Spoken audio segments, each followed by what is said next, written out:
Chikmagalur, the land of coffee.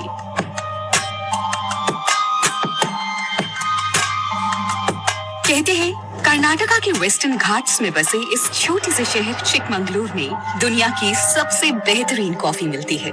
तो जाहिर सी बात है, जब हम यहाँ पहुँचे तो हमारा सबसे पहला पड़ाव था चिकमंगलुरु का फेमस कॉफी म्यूजियम।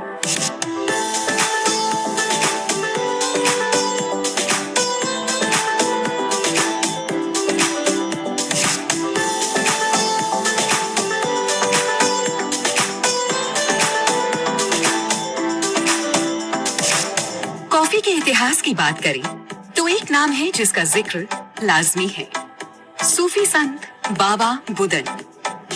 कहानी बताई जाती है कि करीब 17वीं सेंचुरी में बाबा बुदन अरब देशों से कुछ 7 कॉफी बीन्स हिंदुस्तान ले आए और उन्हें यहाँ की जमीन में बो दिया, जिसके बाद कॉफी की खेती हिंदुस्तान में फैलती चली गई।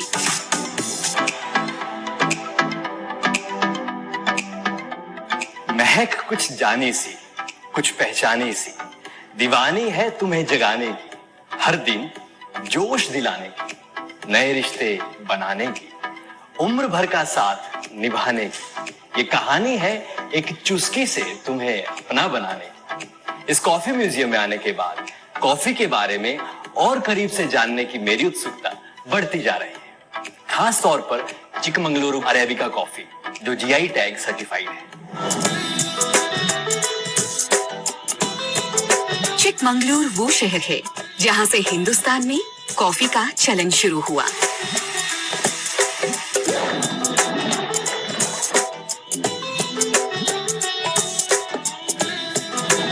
साल 2019 में जीआई टैग प्रमाणित चिकमंगलुरु अराबिका कॉफी की खासियत है इसका अरोमा, इसका टेस्ट और खास तौर पर इसकी खेती, जो काफी एनवायरनमेंट फ्रेंडली मानी जाती है।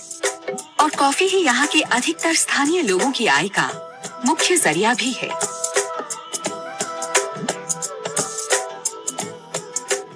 चिकमंगलुरु कॉफी को उचित रूप से जीआई टैग दिया गया है क्योंकि कॉफी की खेती के तरीके अत्यंत उन्नत हैं और भारतीय कॉफी को धूप में सुखाया जाता है। जीआई टैग के कारण हमारी कॉफी को गुणवत्ता और अन्य मापदंडों में सर्वश्रेष्ठ माना जाता है। यानी वास्तव में अधिकांश कॉफी समुदाय इससे लाभान्वित होता है और अब बाजार भी खुला है और इससे कई कॉफी उत्पादकों को भी काफी मदद मिली है।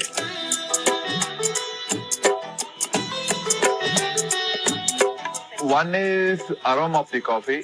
एक तो कॉफी की सुगंध, दूसरा है डेंसिटी। अन्य कॉफी की तुलना में यह कॉफी बहुत अच्छी है। एक बार अपने खास ज्योग्राफिकल एरिया के लिए जीआई टैग मिलने पर कॉफी पीने या खरीदने वाले उपभोक्ता को इसके सही स्थान का पता चल जाएगा, जिससे उपभोक्ता बिना किसी संदेह के कॉफी को खरीद सकता है।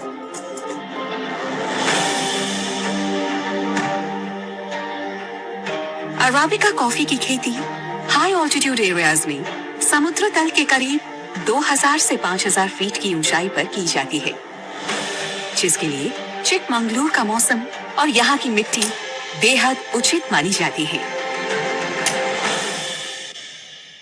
Normally we grow under the. आमतौर पर हम कॉफी जंगल के पेड़ों के नीचे उगाते हैं। खास तौर पर वो देसी पेड़ हैं जो धरती से खोद कर लगाए गए हैं या हमारे पूर्वजों द्वारा लगाए गए हैं। हम इसे प्राकृतिक जड़ी बूटियों के तहत उगा रहे हैं, जिन्हें जंगल के पेड़ कहा जाता है। मूल रूप से चिकमंगलुरु का वातावरण अरेबिका कॉफी की खेती के लिए बहुत उपयुक्त है और अरेबिका कॉफी से बेहतर और कुछ नहीं है। तो इस प्रकार चिकमंगलुरु कॉफी कपिंग और स्वाद में बहुत अच्छी होती है। दुनिया में हर जगह हमें गुणवत्ता के मामले में स्वीकार किया गया है, इसलिए इस कारण से हमें सही मायनों में जीआई टैग मिला है।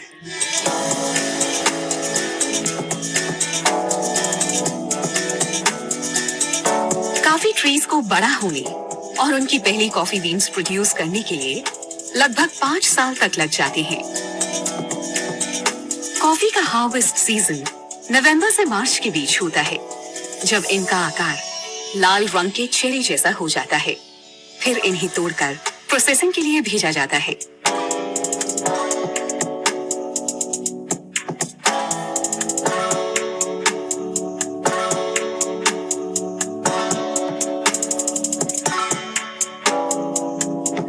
चिकमंगलूर में 2 तरह की कॉफी मशहूर है, अराबिका और रोबस्टा।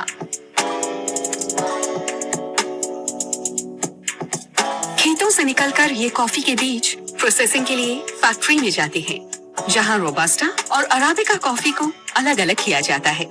फिर शुरू होता है इनका क्योरिंग का प्रोसेस।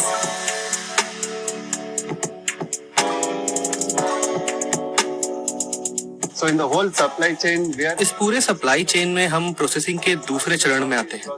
कॉफी फार्म्स में प्रोसेस होने के बाद हमारे पास क्योरिंग के लिए स्किन समेत आती है। यहाँ हम उसकी स्किन निकालते हैं, फिर हम ग्रेड करते हैं और उसके डिफेक्ट्स निकालकर प्रोसेसिंग के अगले चरण यानी रोस्टिंग के लिए भेज देते हैं।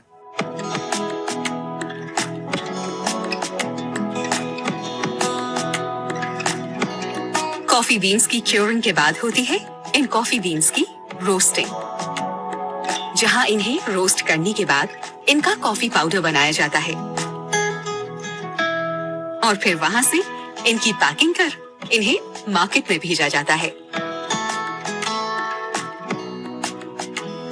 आज भारत विश्व के बड़े कॉफी एक्सपोर्टर्स में से एक है।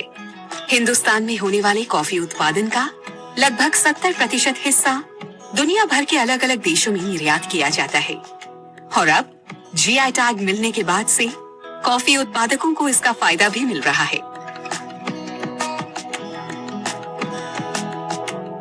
so we are the 7th हम कॉफी के 7वें सबसे बड़े उत्पादक और 5वें सबसे बड़े निर्यातक हैं। हम हर साल 3.5 से 3.6 लाख मैट्रिक टन कॉफी का उत्पादन करते हैं। उनमें से अधिकांश यूरोपीय देशों में जाता है, क्योंकि इसे अपनी खासियत के लिए जीआई टैग मिला है। इसलिए इससे एंटरप्रेन्योर्स को और निर्यातकों को इसे एक विशिष्ट कॉफी के रूप में ब्रांड करने में मदद मिली है। इससे उन्हें अपनी बिक्री बढ़ाने में भी काफी मदद मिली है। सिर्फ स्वाद ही नहीं, चिकमंगलूर अराबिका कॉफी सेहत के लिए भी उतनी ही लाभदायक मानी जाती है। ये काफी एंटीऑक्सीडेंट है और न्यूट्रिएंट से भरी है। तो बस देर किस बात की है, उठाइए कॉफी का कप और इसकी चुस्कियों के साथ लीजिए मजा, स्वाद और सेहत दोनों का।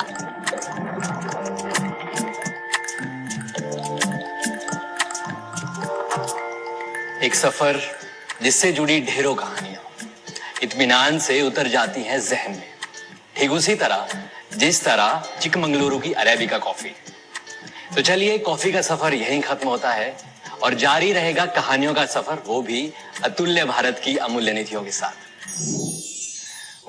कॉफी वैसे तो हमेशा कप्स या बॉटल्स में ही देखी थी, लेकिन पहली बार कॉफी के बागानों को जमीन पर उगते और उसके प्रोसेस को पहली बार देखा है।